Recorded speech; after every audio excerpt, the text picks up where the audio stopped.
Welcome back to the Evolving Warfighter. My name is Dr. Franklin Annis, and today we're going to continue the series of Forgotten Lore. In this series, I cover books that I found useful for my own self-development. Today we're going to be talking about a book written by a remarkable individual in military history, and that individual is Captain Flora Sandes. For those of you that have never heard the name Flora Sandes, I encourage you to take some time to look her up. She has a rather remarkable history. She was the only English woman to serve in a uniformed service during the Great War, or World War I. She had originally traveled to Serbia to render aid as a nurse, but eventually enlisted into the Serbian military.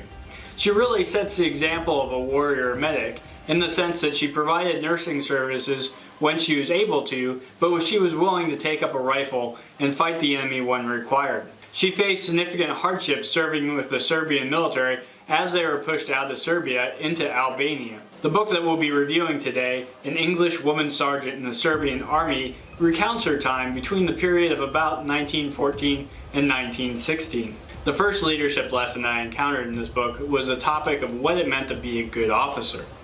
It comes up in a conversation surrounding corporal punishment. The Serbian military still used corporal punishment at this time and found it to be an effective method of disciplining troops on the move. In the end, Flora Sandes comes to the conclusion that what makes a good officer is whether or not their troops will follow them in combat. It really doesn't matter their pedigree or how they came about their commission, but whether or not they had the trust and respect of their men. And therefore, when applying discipline, you should be cautious as not over-disciplining or under-disciplining your soldiers. The second leadership lesson that Flora Sandes records is something that we would say today in the modern language of being a good battle buddy. The first day that she went into the field and spent the night in the ambulance, she awoke the next morning very tired and hungry. Someone offered her bread and cheese. She ate the entire amount of bread and cheese. When a peer of hers, another nurse, awoke next to her, she realized that she had nothing to offer her battle buddy, and it brought her much shame. She realized that she needed to be attentive to the soldiers around her, and that she was making sure that she was watching out for those around her. Furthermore, she thought herself rather foolish as she ate all the food at one time, not looking forward to determine when the next meal might come. The third leadership lesson that I took out of this book was the importance of cultural awareness. Flora Sandes reported that when she would ask her soldiers for an item, they would often reply with the word "nema," essentially translating into, "we don't have any." However, often when she asked for that same item twice, they would go and fetch it. She noticed that the Serbian soldiers would use the term "nema" as basically an excuse not to do anything. So knowing about this cultural trait and asking questions twice, she was able to get whatever type of supplies she needed. The fourth leadership lesson that I took away from this book was the importance of sympathy. I'm going to take a moment to define the word sympathy and how it differs from empathy. Sympathy is actually having the experience that another person goes through. So say I have broken my leg in the past. If another person breaks their leg, I have an understanding of what it exactly feels like to have a broken leg. That would be sympathy. However, empathy is the ability to place yourself in another person's shoes and try to understand what they're going through. But empathy, you don't have that direct correlation of a personal experience. She noted that having the experience of marching for several days with little food and just wanting to fall down exhausted and sleep for a week and wake for nothing more than to eat meals and go back to bed gave her a better understanding of how she could treat her soldiers when they came in weak and wounded. She knew their experiences firsthand, and she believed that sympathy allowed her to understand her patients on a much higher level. The fifth leadership lesson I learned from this book was make sure that your soldiers are well fed. There are several occasions in this book where Flora Sandes goes around and constantly makes sure that she can source and find food for her soldiers. There's one quite remarkable story where she goes to the Red Cross and asks for a year's supply of sugar that she would be entitled to as a nurse. She actually needed to get a pack horse to carry away the amount of sugar that the Red Cross gave her for her yearly supply. She quickly took that sugar back to her company and gave it out to her soldiers. This allowed the Serbian soldiers to sweeten their tea in the traditional fashion. This greatly increased morale, as it gave them something of their home.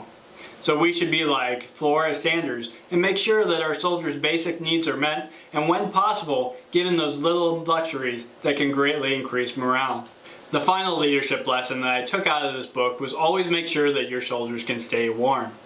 After a very long and hard retreat out of Serbia, many of the soldiers' uniforms were frankly tattered and at a very unhygienic level.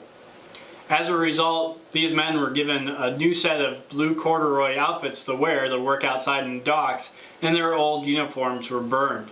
Unfortunately, these new blue outfits were just simply not as warm as the old uniforms.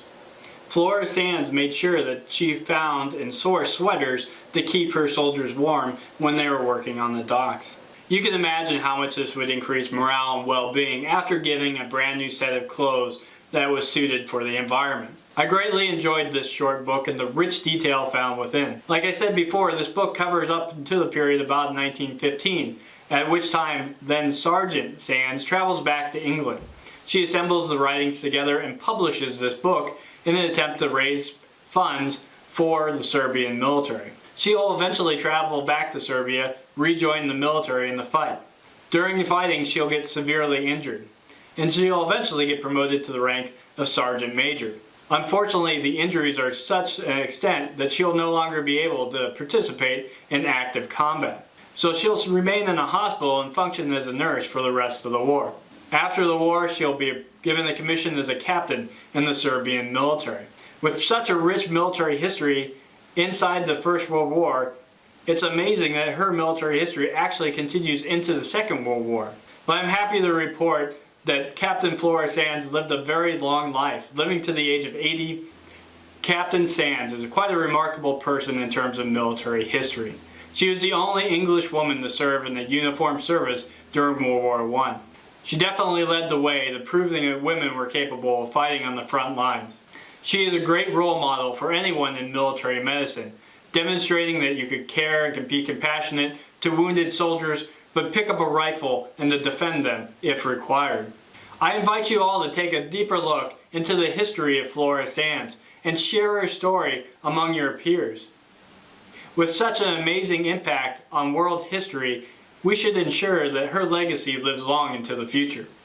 For those of you interested in reading the full book of an English woman sergeant in the Serbian War, I'll leave 2 links for you here. The first one being to an audiobook through LibriVox.org. And the second one is a scanned copy of an original edition through archive.org.